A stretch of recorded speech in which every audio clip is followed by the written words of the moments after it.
এবং এই জিনিসটাকে ফ্যাসিলিটেট করার জন্য এই সরকার বিভিন্ন মুখী পরিকল্পনা করেছে। আগামী দিনে ইতিমধ্যে বগুড়ায় যে বিসিটি আছে সেটি পরিপূর্ণ হয়ে গিয়েছে।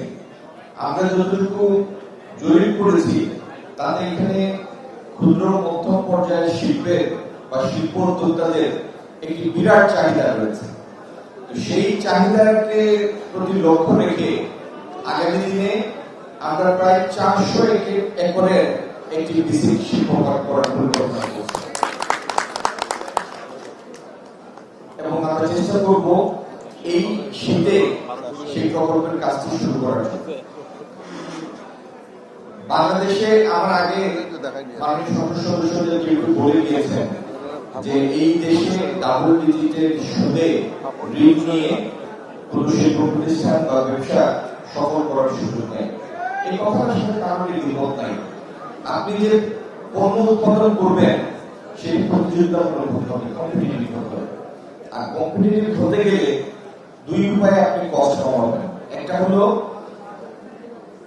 উৎপাদনশীলতা বৃদ্ধি, এফিসিয়েন্সিটা হাই হবে, প্রোডাক্টিভিটি বেশি হবে, যাতে ইউনিট প্রতি খরচ কমে আসে।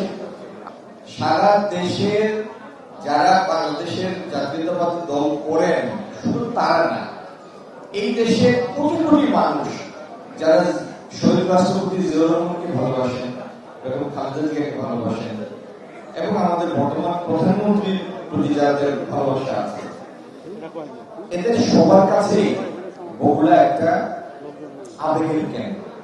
কারণ এই মাটিতে সাথে শহীদ রাষ্ট্রপতি জিয়াউর রহমানের স্মৃতি জড়িত। বগুড়ার উন্নয়ন বিএনপির প্রতিটা নেতা কর্মীর জন্যই একটা আবেগের বিষয়। আর আমার মাননীয় মন্ত্রী রবিউল আলম সাহেব যেটি বলেছেন, জাতীয় প্রয়োজনেই বগুড়ার উন্নয়নের দিকে, যথাযথ উন্নয়নের দিকে আমাদের সজাগ দৃষ্টি থাকবে।